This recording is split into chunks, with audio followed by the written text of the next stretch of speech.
Okay, thank you. I have a question regarding the market following. For instance, how to cope with the new entrants, and how long time does it take from your experience? How long time does it take to follow the market? Because this is a more interested question, personal question.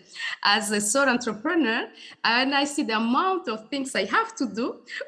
Listening to you, I was like, oh my God, how am I going to do this? Because as I said, in a very high competitive market. So it's always interesting to follow, to see what is new and how can I counterbalance. But this can be very stressful and very demanding in time. In time, we don't have this time. So this is my question from your experience perspective. First of all, I have to completely agree with you. As an entrepreneur, I have the immense luck to come with a really amazing team, which most of them are my friends, and that makes things easier, I think, for me in terms of doing different tasks at the same time or analyzing different parts of the market or whatever part we are analyzing that moment. So the first thing I have to say is that I suggest you to plan and make a priority plan for your business, because it's something that is going to happen to you is that as long as your idea or your business lives, there will be always something to do. There will be always something that will be nice to have, and there will be something always that is important to have. The thing is how important it is, especially for you, to do these things and in which order, because you are not going to be able to do everything at the same time. You will have to prioritize. So I suggest that bearing in mind your business idea, bearing in mind your resources, your time, all the special characteristics that you and your business idea have, prioritize what you think that is most important. For example, if I'm building, as you said, in a business idea in a really competitive environment, I would focus especially on doing a great market analysis, basing on Porter size forces, on SWOT analysis. I would use it definitely, and I would put it on the top of the list of my priorities, because it's important to know in a high competitive market what the market is telling you, what the market has already told you, and what it will look like in the near future. That will be the time where you will be entering it. So in this sense, don't worry, don't panic, don't get stressed, overstressed. Of course, you're going to get stressed as an entrepreneur, but I would suggest that you keep the calm, focus on what is important for you, focus on the most important parts for you, and you will have time and you will go step by step, developing analysis, developing plans, developing strategic strategies. There will be time for everything and the time will come. So don't get too much stressed on trying to get to everything. And instead of trying to get to everything, spend a short time analyzing your priorities and your most immediate needs, and act in consequence and act based on that priority list that you make. Then, as you get on board more people, as your team grows, as your idea will grow, then there will be more work to do, but more people to work on it, more resources to work on it. So the first thing I would suggest to do is prioritize what are your main tasks and the most urgent tasks that you have to do, and then work without any stress, without any panic, on working step by step to build your idea. It's not written in any place that the best startup will be the one that is built in 1 month. It's of course important to be fast and to be adapted to the market, as you said, but it's more important to be able to build the base grounds efficiently and really strongly, because the base will be the part that will sustain when you grow. So if you build a really weak basis because you want it to go, you have a really wide base, but it's really weak. When you grow, you won't be able to sustain it, and all the price will go down at some point. So if you make a strong base, even though if you have to invest a little bit more of time, I think it will be more useful for you in these first stages to grow.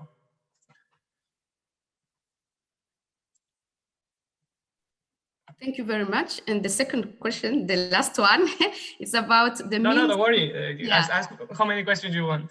The means to conduct a market analysis. For instance, if we don't have enough means to work with like a communication agency or a marketing agency.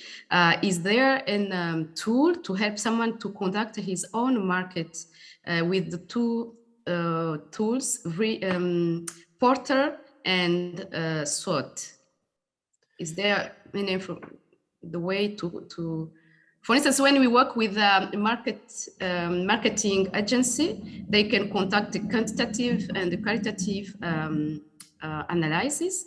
But when we are alone, what would be the accurate tool or means on the way, easy and powerful to conduct the market analysis? Thank you. In that sense, I think that's one of the toughest part of any beginning of a startup or any beginning of idea. Even at the point I'm right now with Miivo, it's something that still happens to me. From my experience and from what I've been doing, that in some sense has been working well for me, I would suggest that you try to get the information directly from the source. Of course, there are many market analyses that are extremely expensive that you won't be able to afford at the beginning. We haven't been able to afford it so far, and we don't plan to be able to afford them in the near future. So in that sense, what we have done, for example, is investigate the market through news, through public information, through sources like Statista, the free statistics showed once.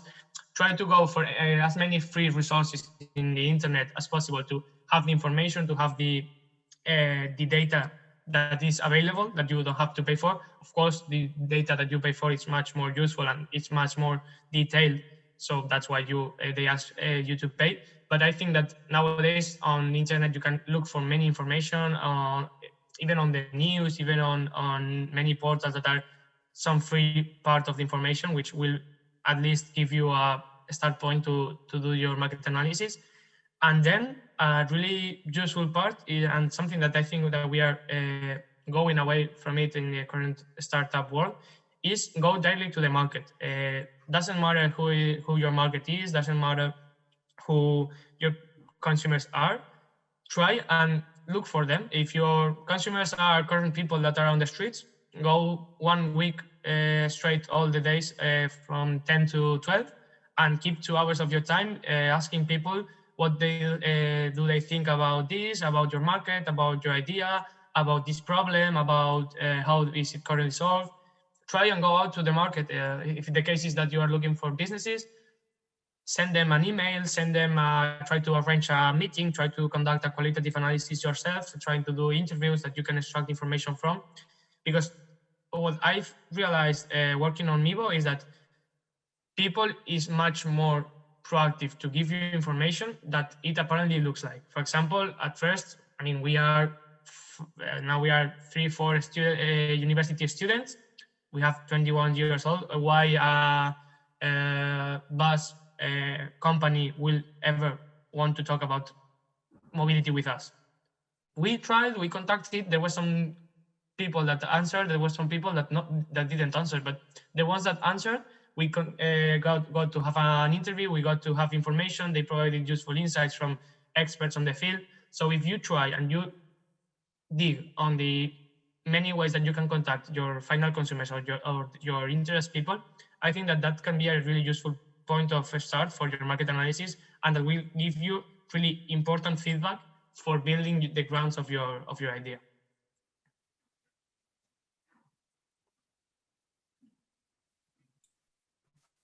We have no more questions from the floor, Adrià, so I think you can continue. Yeah, okay. I actually have a question.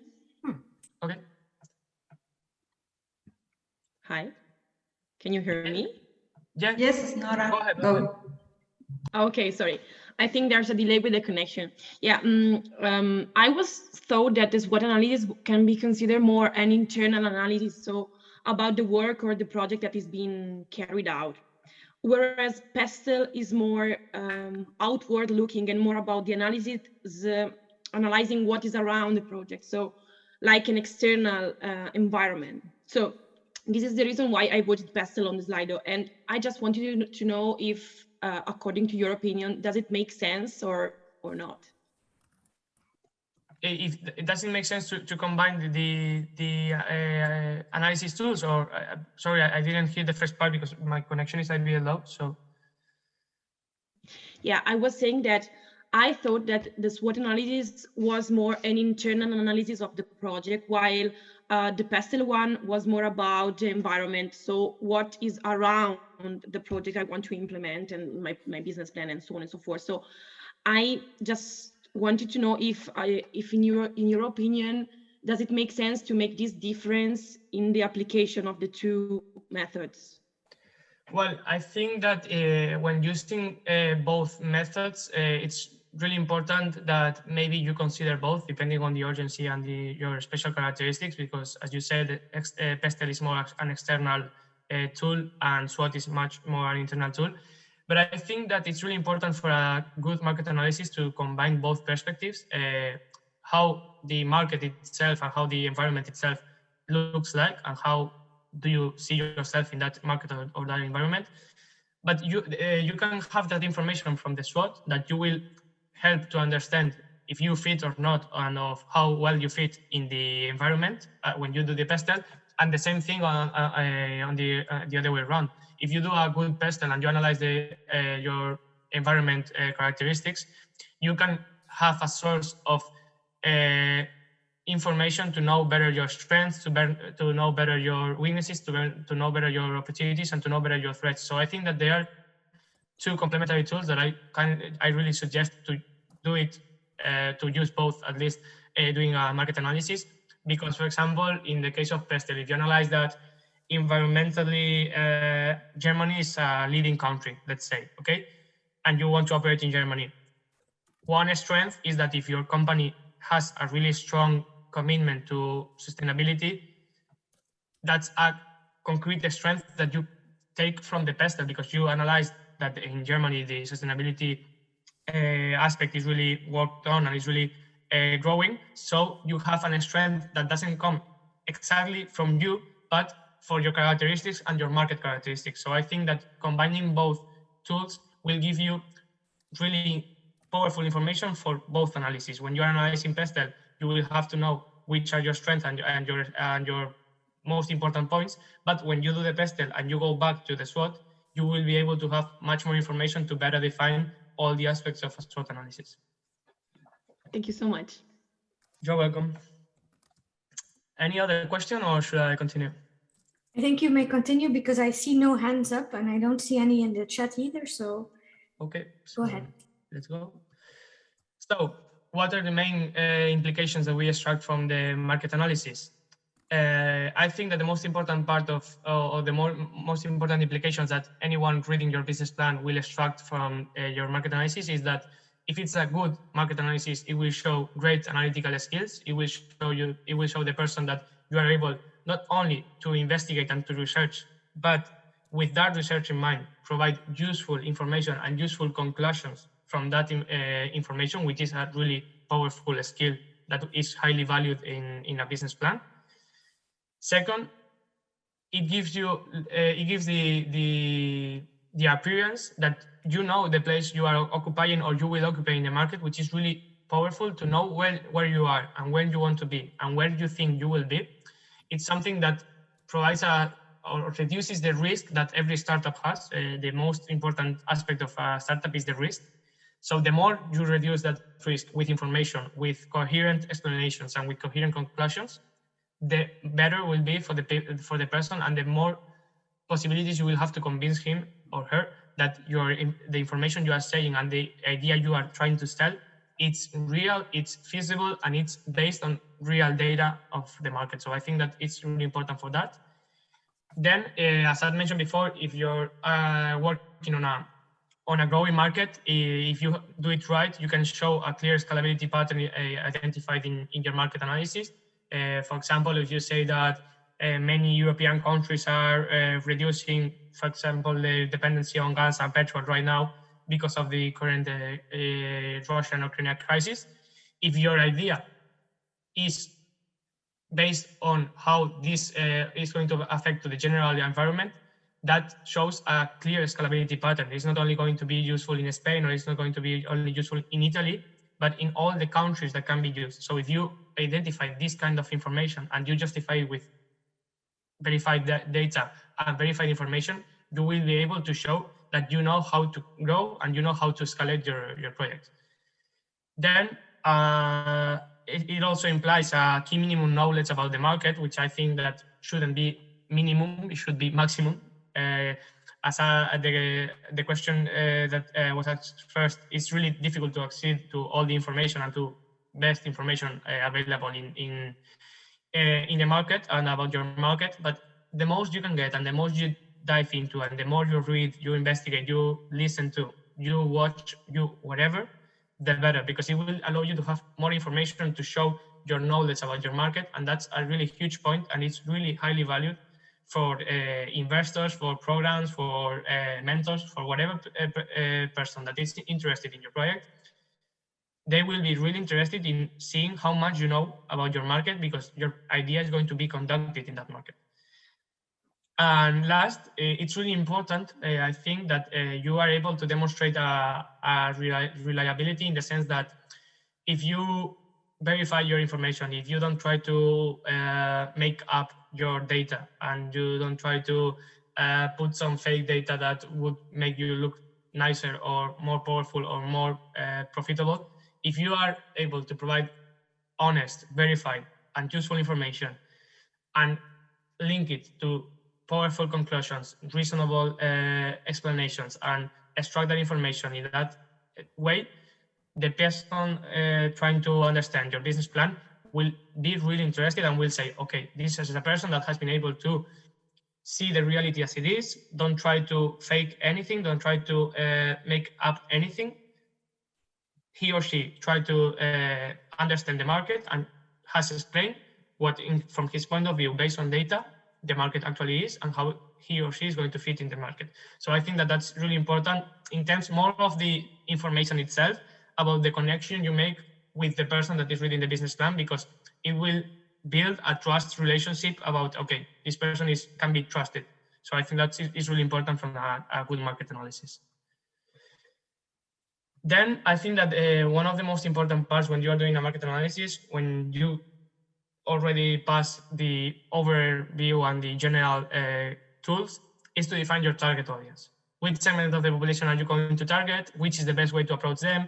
Which are the daily habits? You have to know your target audience better than you know yourself, you know your brother, that you know whatever person that is near to you. You have to know what are the main characteristics, and the characteristics that are not main. Every single detail will count, because maybe one competitive advantage of your idea is that you perfectly know your consumer, and something that is a simply silly thing that makes smile your consumer once in a week can make that consumer feel so attached to your idea or to your startup that he or she will become so fan of your idea, even though if that slight detail has nothing to do, no, but it's not the core of your business. But you knew so well your target audience that you identified a little or a slight detail that would make them happy, or that would make them relieve a pain.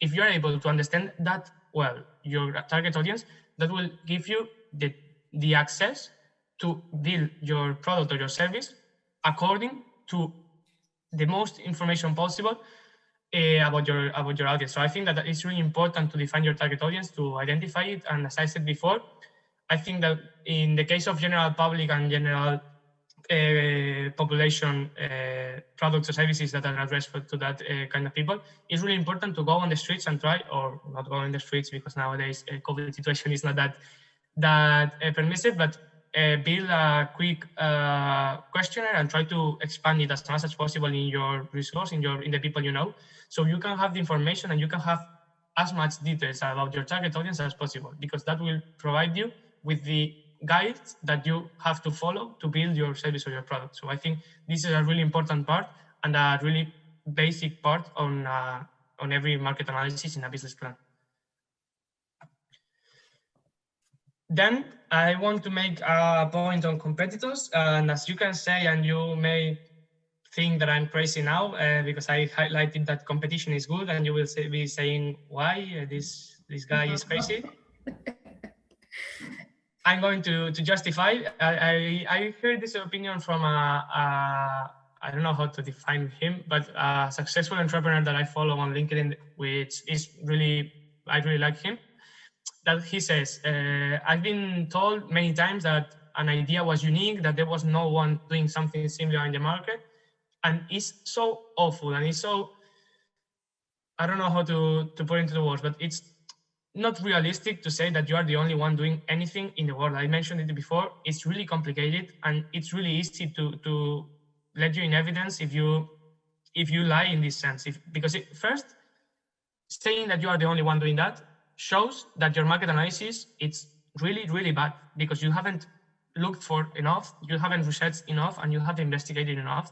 If you think that you are the only one, maybe a single characteristic is unique, and that's your competitive advantage. But from that point to say that you are the only one doing something, there's a whole world in the middle.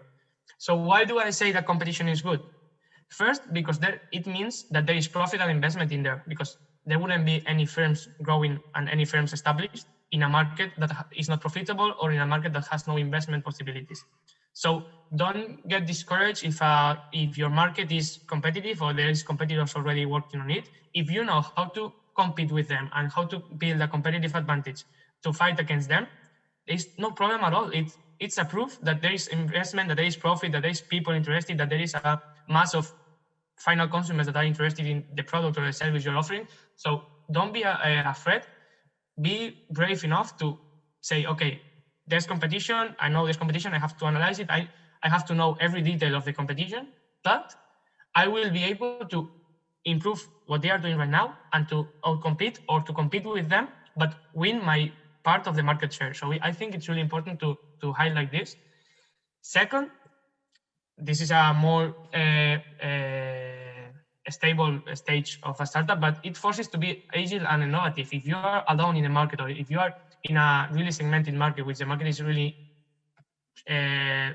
short or really segmented, if you are not competing against anyone, you might get outcompeted by yourself because you are not innovating enough, and one day you will wake up and someone will have you outcompeted because you haven't been innovating and you haven't been developing your idea as much as if you had a huge competition landscape in which you would have to be every day trying to be better than the others, and every day trying to look and think of new features, of new ways of your products, of new product brands or ranges. So I think the competition is good in terms of innovation and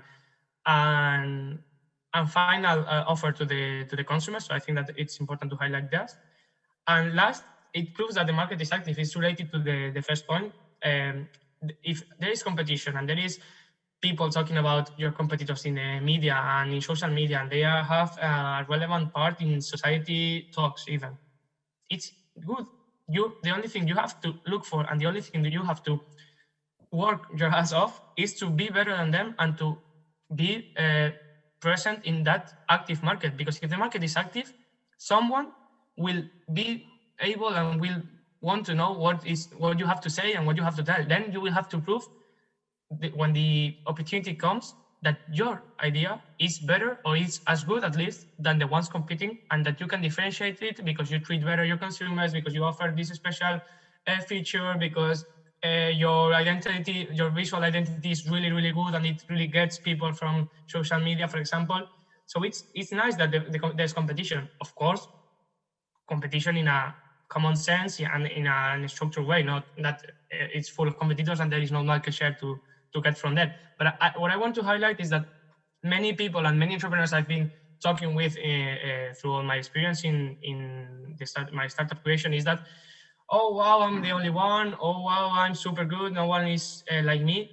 False, because the first thing that an investor, that an access program judge, whatever person that is slightly into the startup world will Google the super solution that you think that you are the only one, and Google will show him or her 10, 15 webs and applications that might be not exactly like your solution, but really similar or really, really similar to what you are doing or to what you want to do. And it's even worse because you are showing first that you don't know your market at all. You haven't done anything at your market analysis. It proves that what you said in the marketing analysis before made no sense, that you were basically lying because you were not looking at the market how you in the way you should have done.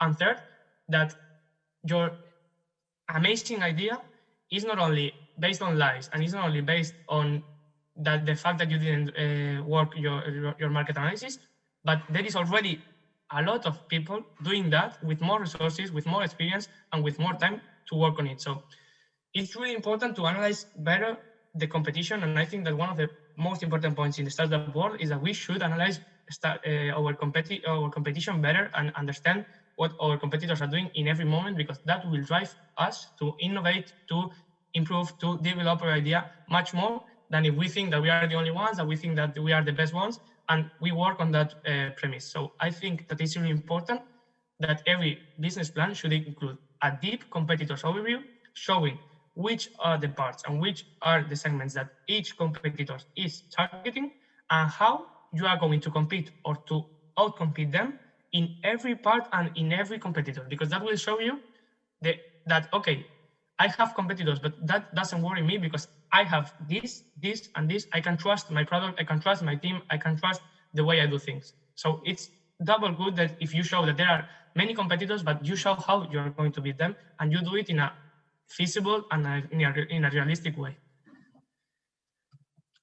So once the market analysis is over, well, if you have any question before going ahead with the financial plan, does anyone have any question on market analysis? No, I just see in the chat that people are lauding you for being brave, not being afraid of the competition.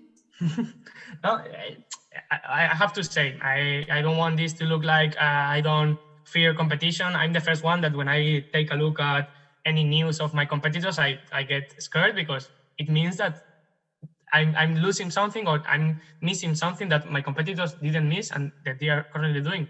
And I don't want to look like I don't fear anything. But I think that being able to understand and to investigate about your competitors is much more important and much more useful than thinking that you are the only one, than focusing on your idea and the concept that your idea is unique and is the best one in the world.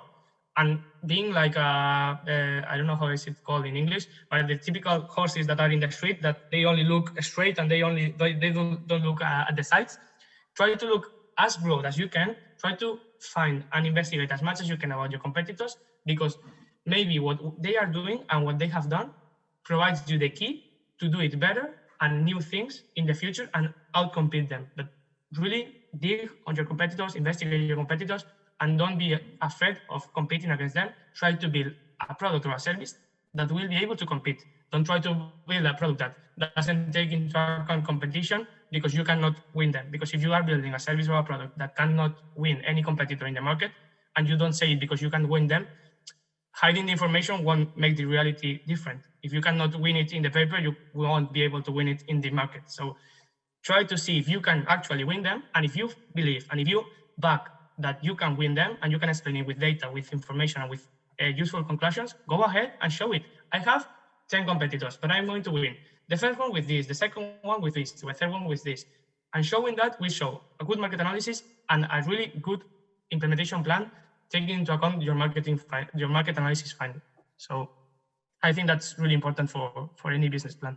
Okay, Adrià, we have another question. So imagine that you have like enormous amount of competitors in your market that you are choosing, let's say 10,000.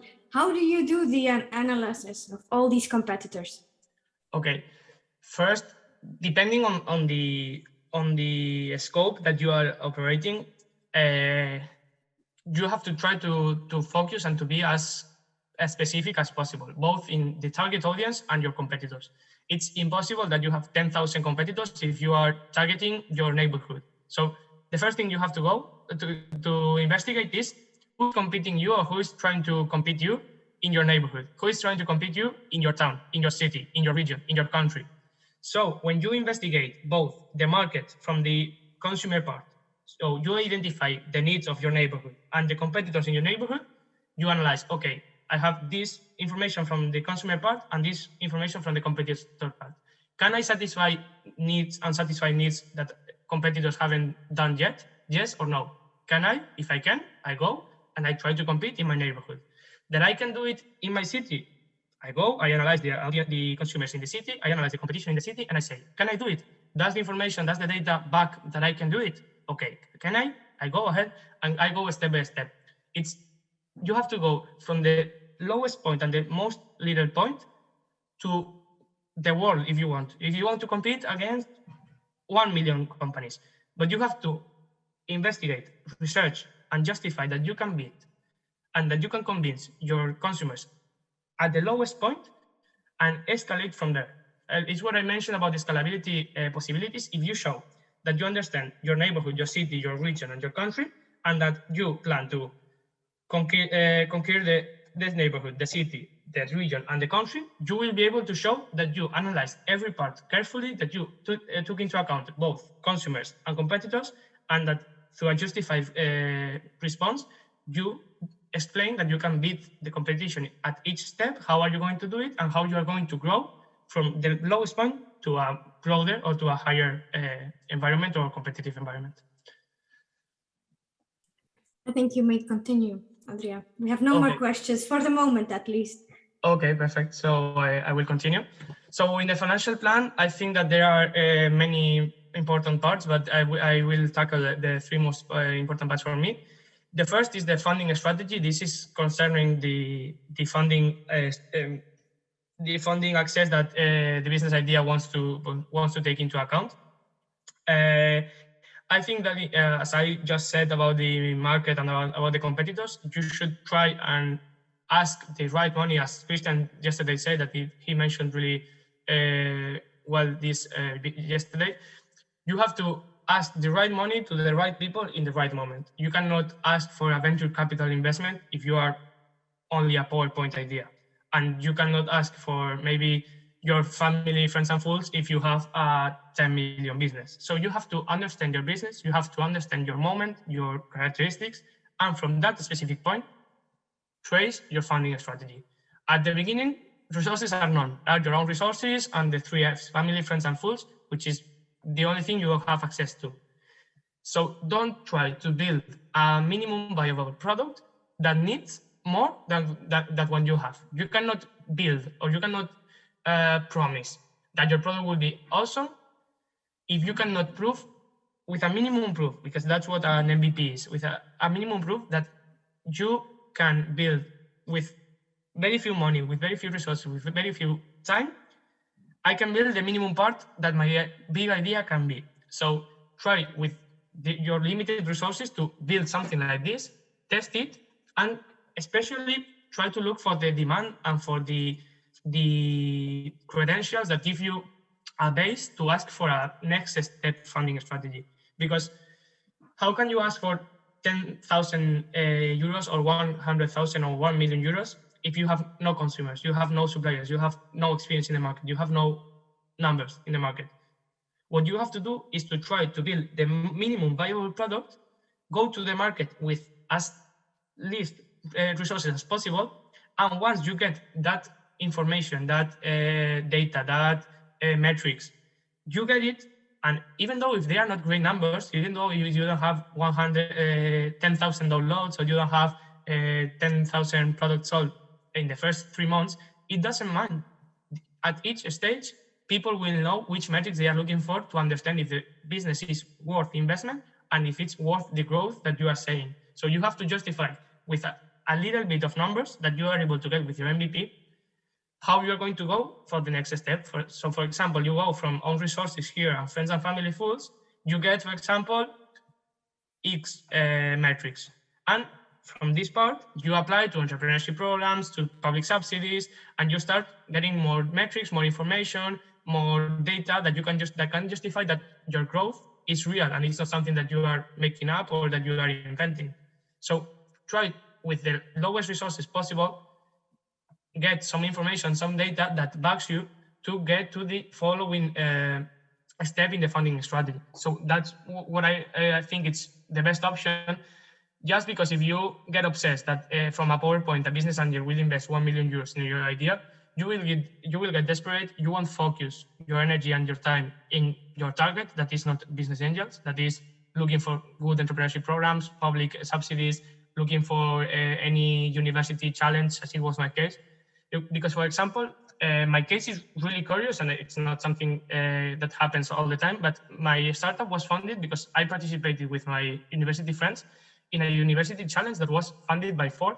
We were lucky to be funded by Ford, and we won the challenge. We had the money to start, and with that money, we developed our MVP, and we started testing what people thought about the idea, what the concept looked like, did the people look like it like this, like the other way, wherever. So I'm not saying that my case is the common thing and that you will be able to fund your startup from something like my case, but there are many opportunities, even crowdfunding that I didn't include here, that might be considered before, because I think that the startup world is looking like, yeah, okay, I build a business plan and then a business angel will buy my business plan for 1 million euros and I will get rich. I'm sorry to be the one to tell you this, but it doesn't work like this, and it's really hard to work like this. So you have to work a lot, sacrifice a lot, risk a lot before someone risks something from themselves in your idea. People that doesn't know you, why should they trust you? Why should they invest their money in you if they don't see that you have put the time, the effort, the money, the resources to build and to believe in your idea?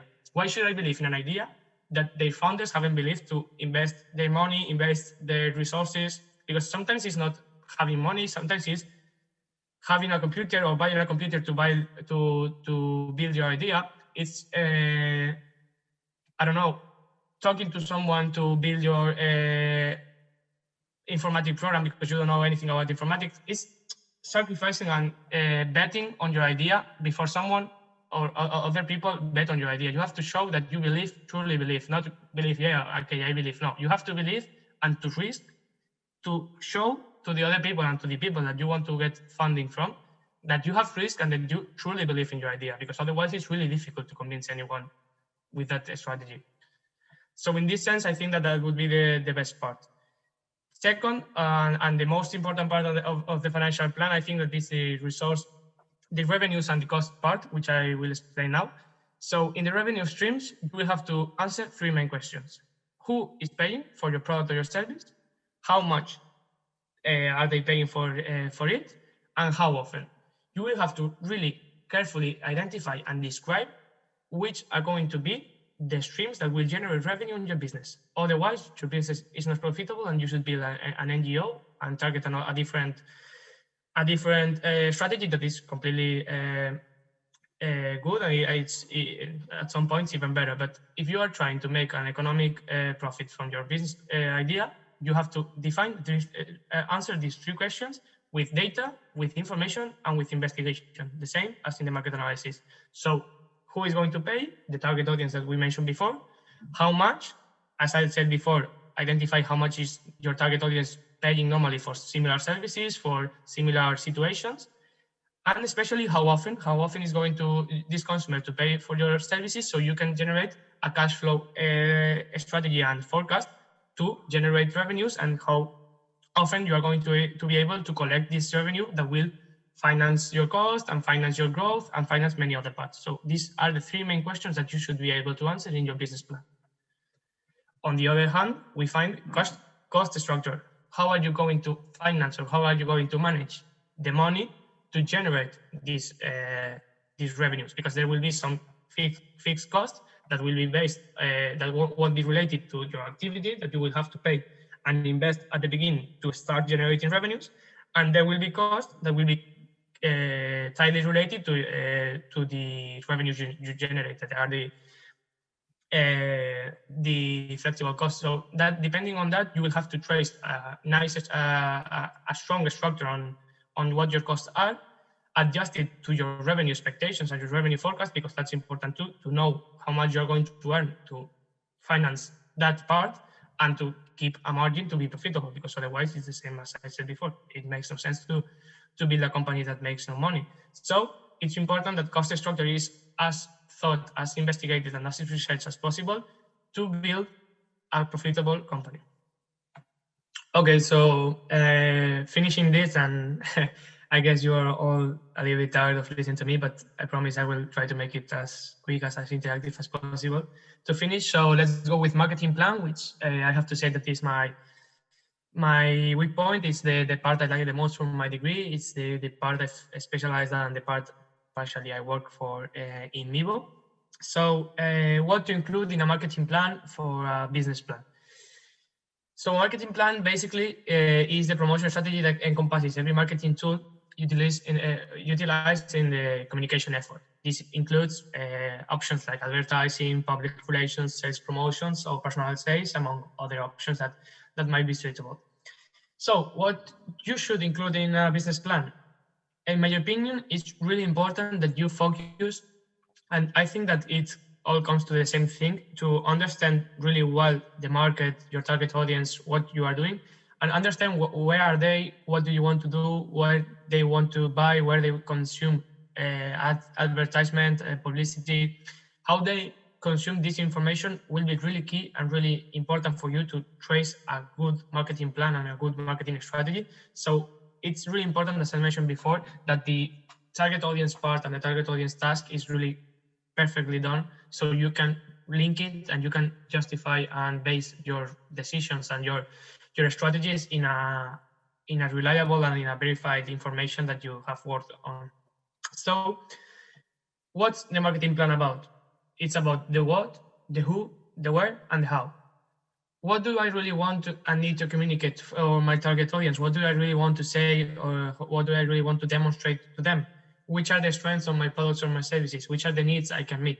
It comes to the same thing. Marketing plan is making your product visible and approachable by anyone that might want to consume it, or that might want to be interested at least in it. Then, who is the primary target? Who targets are secondary targets? Who is my target audience? Who is my marketing persona, for example? That is even more concrete description of your target audience. Who is the type of person? It's Adrià, 21 years old, a student, likes sport, likes football, and likes mobility. Or is my business persona, my marketing persona, Alexandra, 25 years old, she likes yoga and fitness, and she likes handball and going out with friends in the weekend. You have to know who are you targeting, because that will lead you to choose the right channel, choose the right tone of communication, choose the right tools, choose the right image, because it's not the same, for example, for Miivo, in my case, to communicate being a young enterprise form of young people for a target audience that is generally young to use the mobile phone and application, all of this, that maybe, for example, if I'm a construction firm, that I have to be serious because my clients are really serious, are public administrations, are big firms. So you have to understand who is your client, who is your consumer, and who are you targeting with your marketing efforts, so you can adapt every part of your marketing plan to these characteristics, because each target, each audience has its preferences, its consumption patterns, its trends in general, so it's important. Then, as I already said, through which channels can I reach my target? Which are the places where my target is? I'm targeting 15 to 20 years old people. I might go to TikTok. I'm targeting 40 to 50 years old people. I might go to Facebook instead. Maybe publish on a newspaper, or make my efforts on a newspaper. Am I targeting construction firms or public firms? I might try to do a different type of marketing efforts on the public sector. You have to really know who are you targeting to know where you will target, and you will display all this information that you want to show. And how, in which way my target can be more reactive and interesting. Which words do I need to use? Is my tone too young or too informal for a more formal landscape? Can I go and, I don't know, make really polemic campaigns, like trying to use insults, using raw words, using slang vocabulary if I'm targeting the public administration? Obviously not. Can I use this kind of vocabulary or try to be a little bit more polemic or something like this if my target is young people that is more used to that kind of messages in the social media? Maybe yes, maybe you can try and define your marketing strategy or a marketing campaign in that sense or in that tone.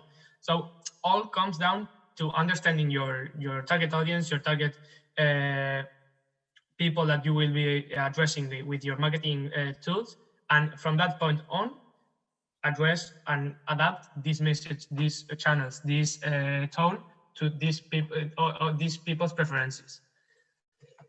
For example, in the case of advertising, what's advertising? Advertising is developing a solid base advertising or social media campaign using a part of a startup budget. For example, it's something that is really commonly used to invest in Instagram ads, Facebook ads, now TikTok ads. One thing I want to say about advertising, as I mentioned before, and I was answering to a question from the public, I said that you should focus on your priorities when I was speaking about tasks to do in the market analysis part. I copy the same message and I take it here. You should know and you should work a lot on knowing where your people, where your audience is.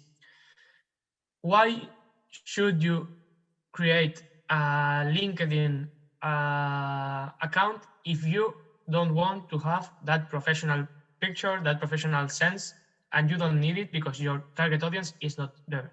Why should you create a TikTok account if your content is not approachable to TikTok normal content or typical content? Your target audience is not there, the tone doesn't fit your corporate tone.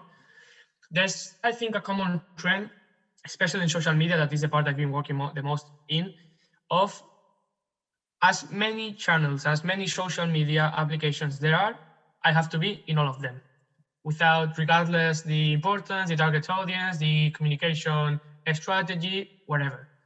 And I think that's a mistake. For example, I speak for myself. We opened a Facebook account officially in Miivo, and we didn't think, why should we create a Miivo account in Facebook?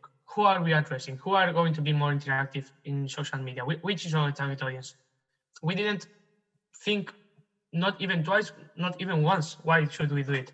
It's the most used social media app, we have to be there. No, that's a mistake. You don't have to be in any place if your target audience, if your message, if your identity doesn't tell you to be there. So it's something that we learned from the mistake and we shouldn't have done. We keep the Facebook account because we created a small community there and we don't want to fail the small quantity of people that was there. But we didn't make any effort of understanding how the application went because we're not Facebook consumers. We didn't understand how the content should be adapted to that platform. So it was a mistake in thinking that we should be in every place because that way we will get to more people. No, maybe you get to much more people if you focus on Instagram only and you only have an Instagram account, but you are the master of Instagram and you know perfectly your audience, you know perfectly the content you are doing, and you perfectly trace your visual identity, your brand identity in Instagram, or in Twitter, or in Telegram, or in newspaper, depending on your identity as a firm, as a startup. So I think it's really important, as I said before, and I really speak from experience, to investigate much more, to learn much more who are our consumers, who are we addressing to, who we want to convince and to interact with in our marketing efforts, and target from that analysis the correct communication channels that we have available. We are lucky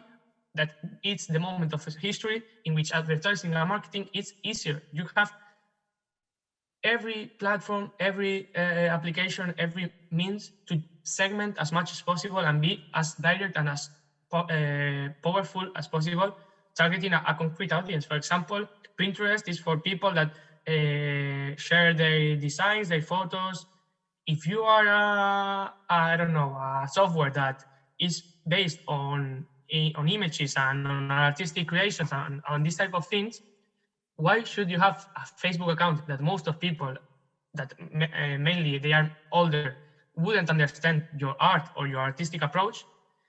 And why don't you focus that much in being in Pinterest that might be more useful, that you might have much more interactions, that you might have much more direct content to show and will be much more useful, because maybe because you want to have a Facebook account, you destine part of your time, part of your resources, part of your even budget if you pay for Facebook ads.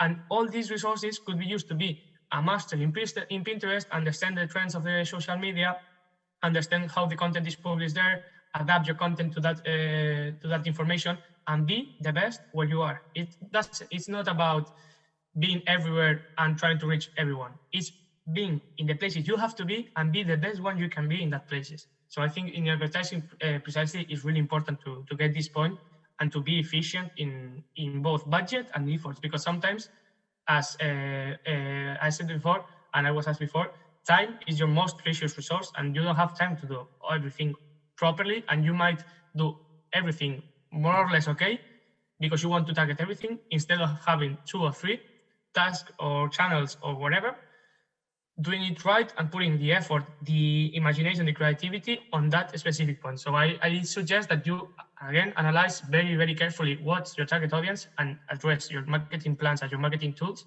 accordingly.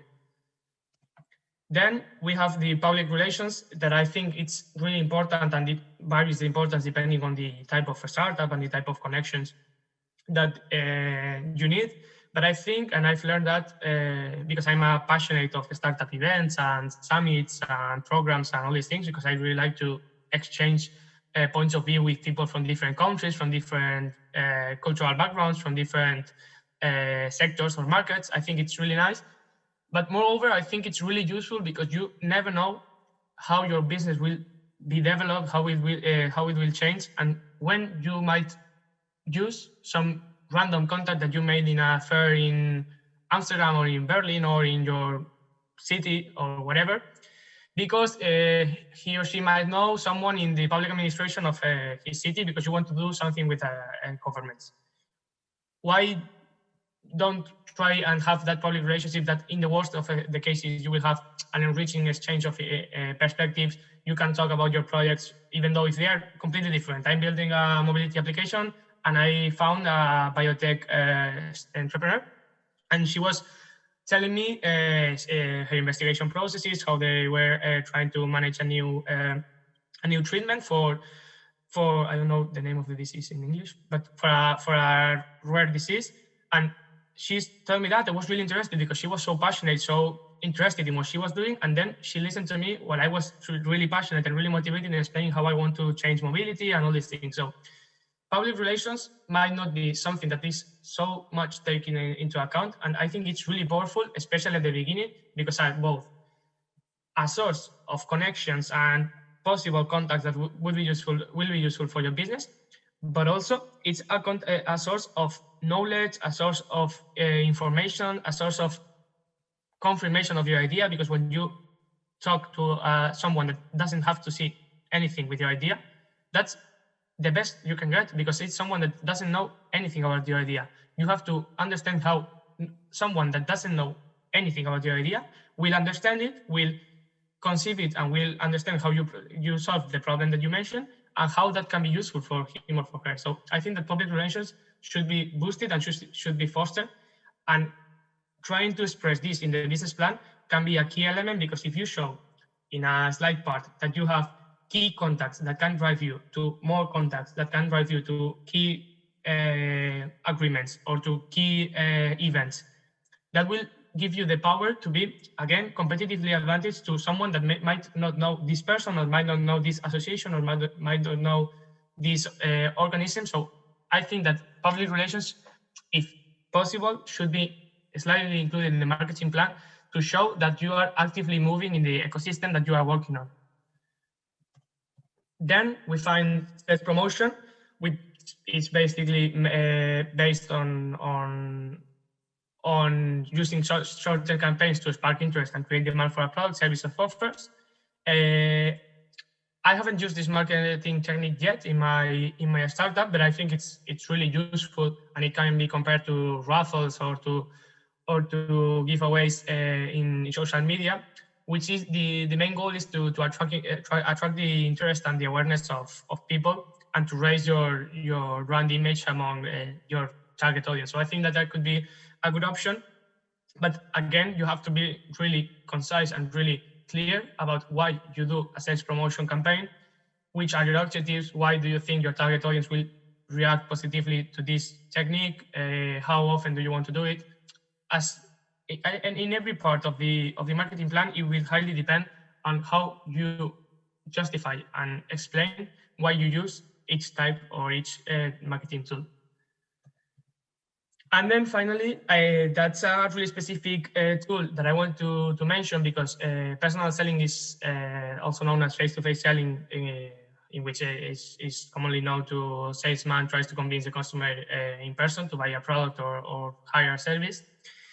But I think that it's really important, not only for products, but for example, for the biomed and the tech, even some tech products, that personal sales can be a good source of trust, and some specific markets and products and services require a level of trust between consumers and suppliers and your company that might be better built if you have a personal sales strategy that drives you to build that trust relationship and trust-based relationship, so you can better accede to information, feedback, agreements, contracts, whatever. So depending on the market and depending on the specific target audience that you are targeting, personal sales would be a good option, but you have to justify it, find data, find information, find examples to justify that personal sales would be the ideal marketing strategy or marketing tool to go for your target audience.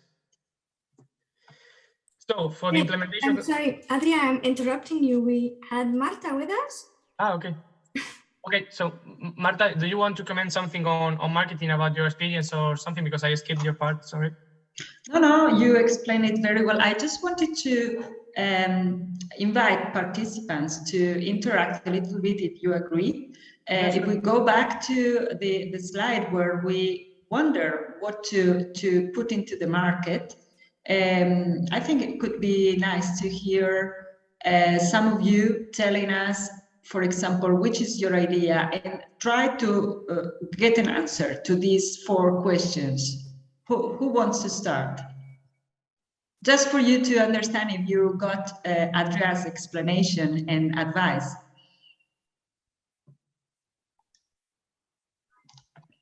I don't know, Maria Cristina, do you want to start? Have you got an idea?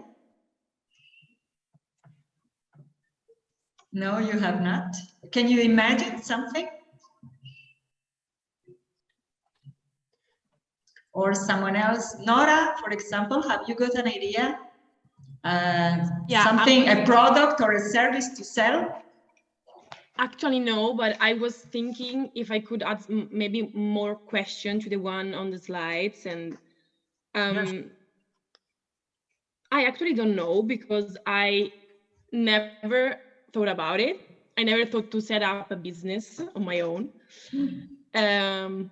So I don't know how. I don't know what to say now, but I can think about it. Okay, let me give you an example. Very simple example. Okay, for example, you are a producer of let me see, pencils. Okay, colored pencils. It's something very simple. How would you present this product in the market? To whom and where, and how would you promote it? Can you imagine that? I think we have questions in the chat, or someone is speaking in the chat, maybe. Because Jean-Pierre is leaving, I think. Okay. Are there other questions there? Well, she writes that I can answer, even though she's in another meeting. She's still listening with one ear, I think. Imagine a young manager who needs to manage a lot of stress. This is what she's saying. Okay. So going back to Nora, can you imagine you as an entrepreneur producing colored pencils and trying to sell them in the market? Yeah, about that, I have a question that I was thinking before.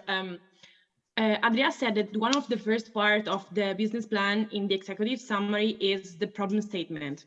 So my question is, assuming to enter a field with lots of competitors as the pencil market, what type of problem statement could I think about?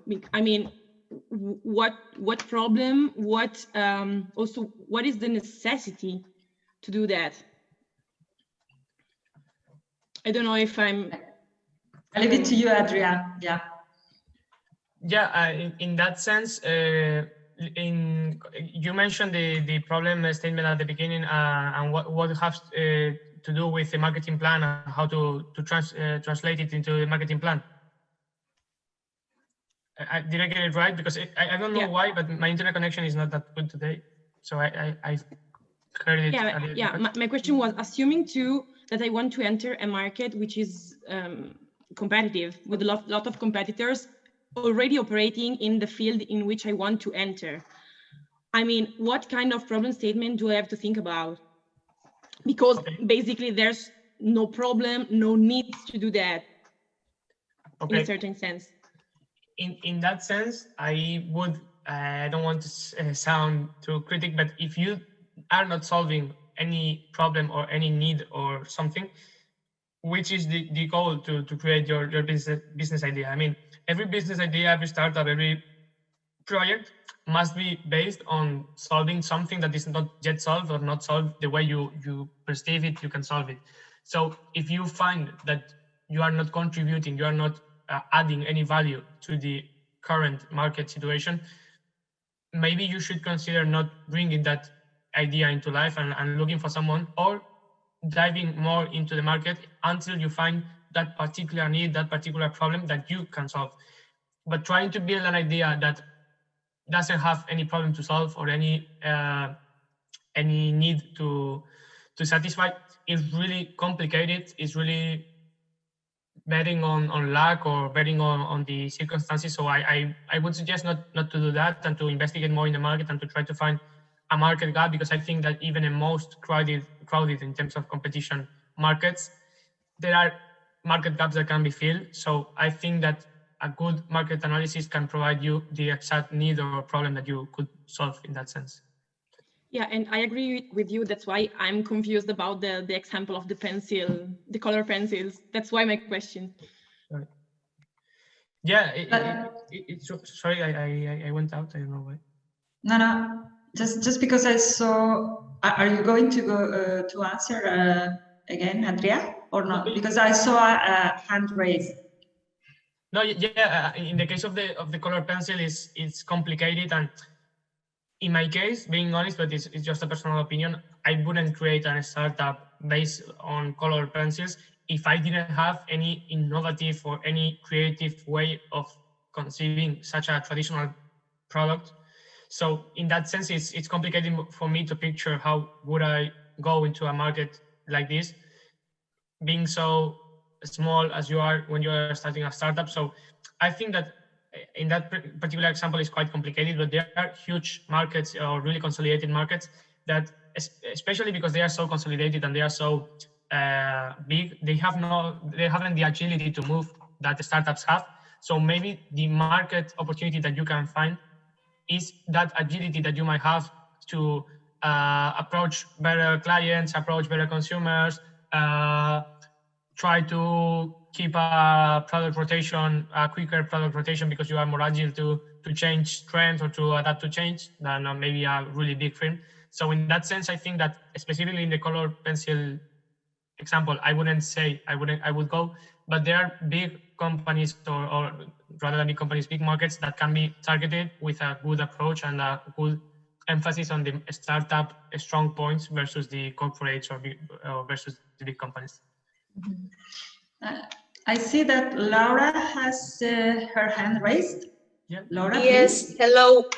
Sorry for the camera, but the internet connection is not very good, and if I keep my camera on, will never mind. end. No, go ahead. Thank you. So I was trying to say something, but beginning first with the color pencil idea. I think can be find some niche markets to come, even if you are small. something to go, because the innovation is the key in these times. You can find something that your color pencils are ecological, made with colors from plants, and target the small children, the kindergarten, and marketize there. That is safe to put, because they put the pencils in their mouth. To answer Nora the question, can we find some ideas to market? It's important to see what can you bring new. Laura, thank you very much. These are really important inputs you are given. That's right, because that, you see, is this the second question on which are the strengths of my product or service. So these are what you are describing are the strengths of a new product, which is a traditional product but can be totally renovated, you know. Go ahead, please. And to see if you have a chance, because I think it's very important when you start, and the idea was put it yesterday and today also. It's very important not to go with your head in front and say, I want to do this, and research your market and your competitors, and see if it is a place for you the way you want it to be. And I think a good start is the idea from yesterday about crowdfunding, but not in the idea of money, but the input from your friends and or your connections about your product, if it has a chance, and where to bring it on the market. And from there, they speaking about public relation and what you said, Adrià, earlier, a good connection, a lot of people and your connections can make a better advertising for you, the mouth-to-mouth publicity, and show you in that way where to place your product on the market. Because in this way you can find, it is an idea that come to me now, to which share of market you go, because the people that pick up the idea and your product is a part of the market that you want to go to, and this way you can find how to advertise and to make your marketing plan. It's just an idea. No, yeah, really interesting, and it was. I really appreciate that you share with us your thoughts on this, because it's true that what you said.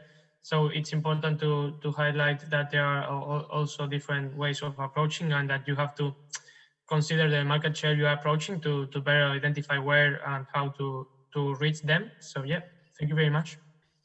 Mm-hmm. I think we can continue now if you want to, because we are running out of time. We have half an hour left, and we have at least 45 minutes of course left as well, if I'm not mistaken. So voila. Yeah, I will speed up so we can make it.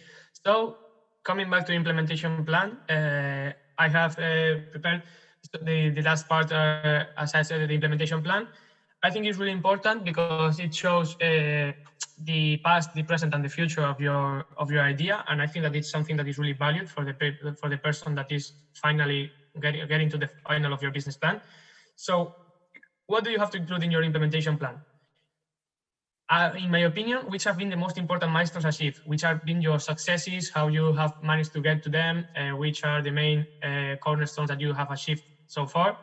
But also, and coming back to the line of being as honest as possible with the people that is reading your business plan, which are the biggest failures you have made? Because the biggest failures you have made will be the ones that you have learned the most. And people, investors, anyone who reads your business plan is not looking for a machine that made everything perfect, because they know that people is not perfect, that people make mistakes, and especially at the beginning, startups make plenty of mistakes. The difference is not a startup that doesn't make any mistake. The difference is the startup that makes the common mistakes and all the mistakes that they have to make, but how they recover from there and how they overcome these failures. So I think it's really important to show both sides, the success, to show that you have been able to be successful, because in the end is what they look for, but also how you have failed, you have made some failures, but you have overcome them, you have been able to react, to correct them, and from that failure learn and don't commit it again in the future. That will be, the impact will be much higher. So I think it's really important for that. And then I think that connecting to the following point, it's really important to show also how your idea has evolved throughout time. It's important to show that your idea is not static, or that it has not a slow growing rhythm, because what most of people look when they are looking for a business idea or for a startup is something that can have exponentially grow opportunities, or at least growing opportunities. So it's important that to show that you started being one thing, but you are constantly growing, constantly innovating, constantly developing the idea. So now in the present, you are something not totally different, because you would lose your essence, but something completely better than what you have done before, and something completely worse than what you will do in the future. So it's important to show that growth along all the road of your path in your idea or in your business idea, to show that you are able to evolve, to implement new things, to correct the mistakes, and efficiently develop your idea throughout time. So we come to the second part. What are you doing right now? How the past has influenced, or how the past has driven you to become what you are right now. How did you get to this point? What are your main priorities now? Because it's important to know how you prioritize your main tasks or your main strategies in the present. Are you in the stage you expected to be? Did you feel the expectations you put it when you were in the past? Have you overpassed the expectations you had, or have you haven't get all of them? It's important to show how well are you able to predict the future, and how well can you achieve the goals or the cornerstones that you fix for the future. Then you have to show if you are happy with your current development. Are you happy with the way the things are going right now? Are you trying to look to advance because you don't like the situation you are right now and you want to improve rapidly? It's something that you have to mention too. And last, how can you improve your current situation? As I mentioned, one of the most important points is to keep improving, keep developing, keep innovating your idea, so you are not in a constant stage, but in a constantly moving moment that you better improve, adapt to customer changes, adapt to general changes, overview changes. So it's really important to picture how you're going to improve and how you're going to develop your current situation. Then you come to the last part. What are you going to do? What are the key development points of your future? Which are your goals, your KPIs, your structure for the future? Can you develop any competitive advantage soon, more than the ones that you might have in that moment? Can you sustain that competitive advantage you have over the time in the future, or you are going to miss it if you don't innovate enough? It's important to show how you plan to take what you've done and what you are currently doing to what are you going to do in an efficient future where you can grow, you can develop your idea, and you can make something out of it. And last, which are the main goals for the short, medium, and long term? As I said, I think that planification and a strong analytical skills for your future and your growth are skills that are highly valued by investors and by programs and by anyone who reads a business plan, because they show that at least you are working with information, with data, with analysis to draw some conclusions, some explanations, and some forecasting that allow you to at least have a picture of how do you want to look like. And from that picture, you will be able to correct, to change, to develop, to change the path, whatever, but at least you have something to attach to and to understand why you are doing great, why you are doing wrong, why do you want to change, why you set that goals and now you are changing that goals. It will help you to understand much better your business. That is the key of a business plan. Understanding your business like the palm of your hand, and try to understand how is it going to evolve and how do you want to be. It's like, for example, something complicated for young people nowadays, but how do you picture yourself in 5 years, in 10 years? What do you want to be? Why do you think you want to be that? Or why do you want to be like that? And how do you expect to get to that point? So in your business idea, it's the same. It's the same as for us. We don't know, you can know, you don't have the data, you don't have the estimations, but you have to investigate as much as possible. Know yourself, your idea as much as possible. So your estimations, your forecasting is as precise, in considering that it's going to be really imprecise, but you have to be as precise as possible to give the impression that you are able to, from information and data, collect and achieve a good relation in the short, medium, and long term. So if you have any questions on the implementation plan, it's because I'm going to finish the presentation and go ahead with the questions of the Slido. Do you have any questions concerning implementation plan?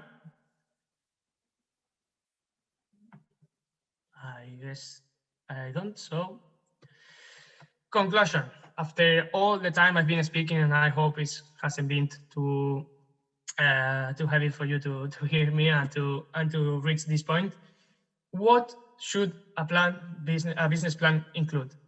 First, and I've repeated this along all the presentation, be clear and concise. People doesn't like to get lost around words and data and grandiloquent words. If you know your business, if you know your advantages, your weaknesses, your strengths, your market, your marketing, everything, if you know it, you will be clear and concise, and that will give a really good impression for anyone reading your business plan.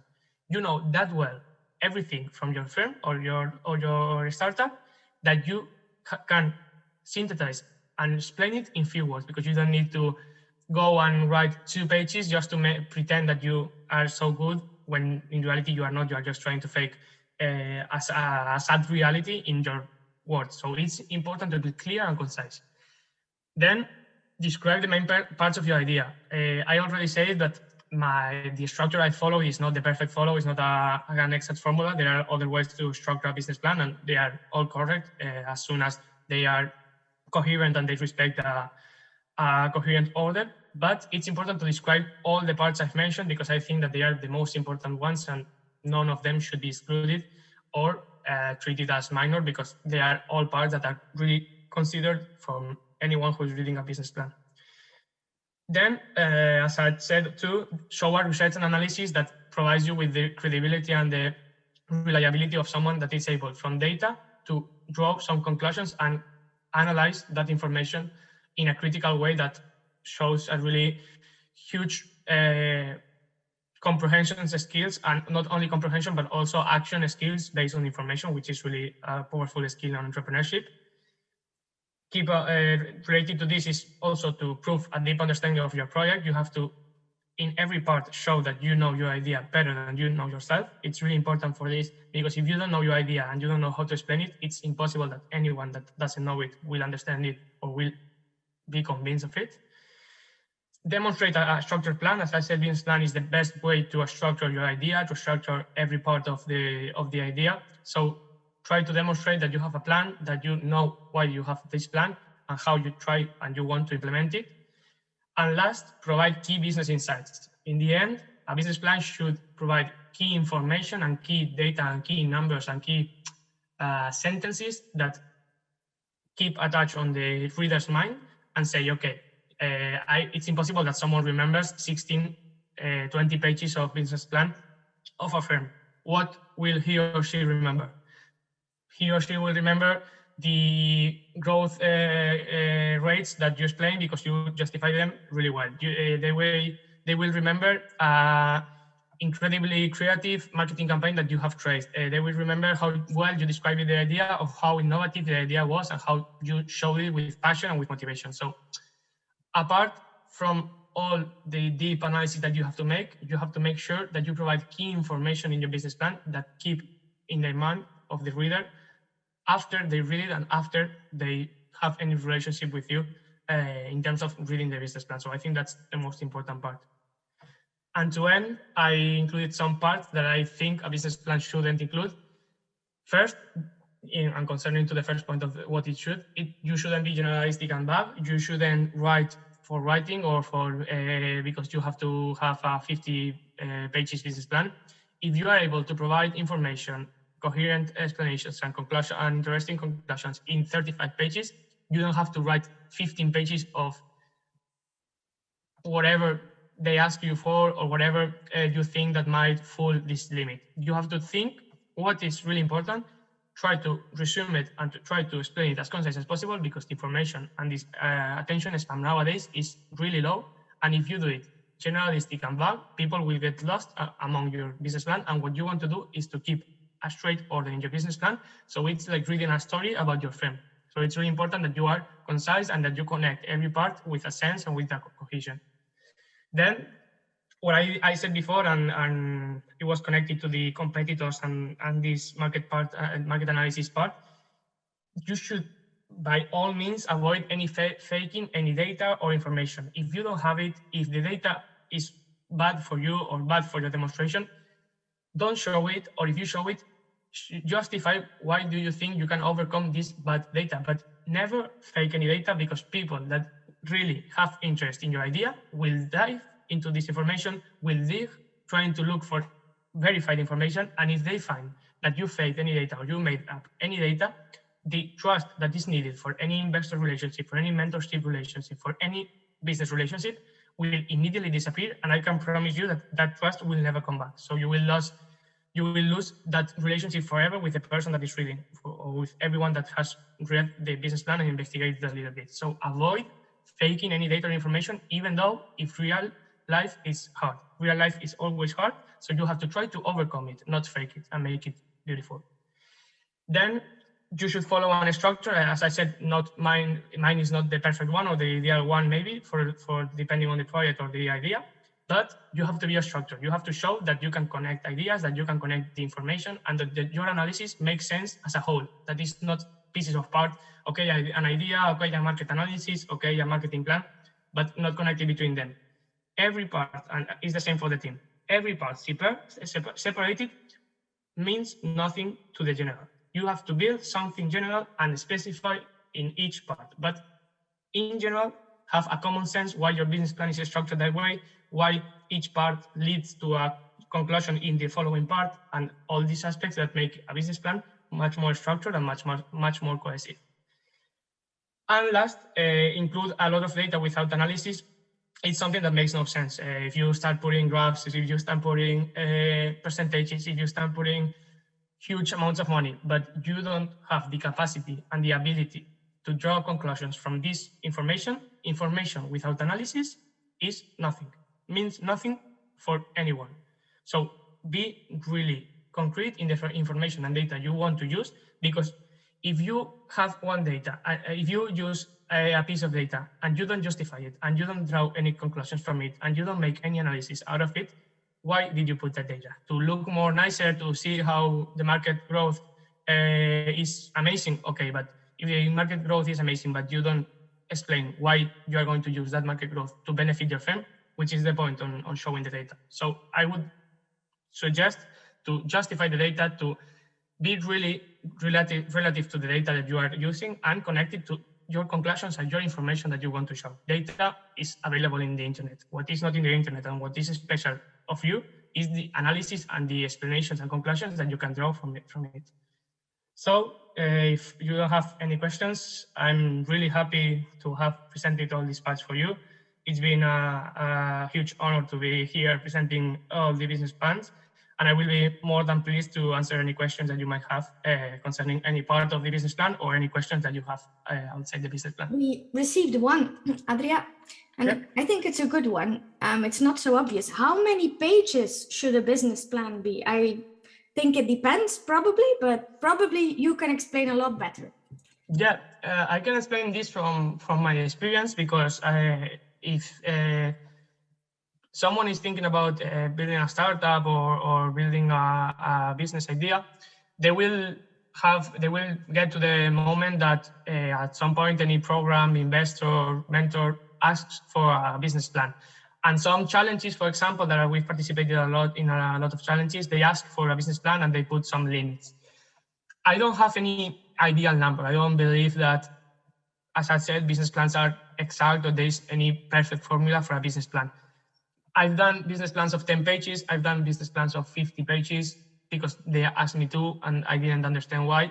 So what I would suggest in terms of length is that you don't forget to include any useful information that provides a key insight of your idea, but don't get too lost and too long just because you have to fill a limit. Just try to explain your idea with the words and with the clarity needed, but don't try to bury many information and try to make a business plan like an algorithm to understand, because it will be much worse if you have 50 pages business plan that you seem to have a lot of information and a lot of a brilliant idea, rather than having a 30 pages or 20 pages business plan or 10 pages business plan, if it's the case. But you describe efficiently the information and you are really clear about what your idea is, what are the main points, and what do you want from that idea. So I think that from 10 to 20 are numbers that I like, because I think it's long enough to explain your idea and not long enough to get the person reading it bored. More than 20, you have to justify the interest of your information with interesting conclusions, interesting information that you show. Otherwise, writing for writing makes no sense for me. Before you know, Adrià, you know that you will have a next business idea. You will be able to give business advice to all of the people here today. Thank you both, Marta and Adrià, for your valuable insights today. And if nobody else has a question, I think that we can all go to lunch, right? See you all back tomorrow. Thank you very much. Thank you so much. Thank you. Thank you. Bye-bye. Thank you. See you tomorrow, everyone. Ciao. Bye.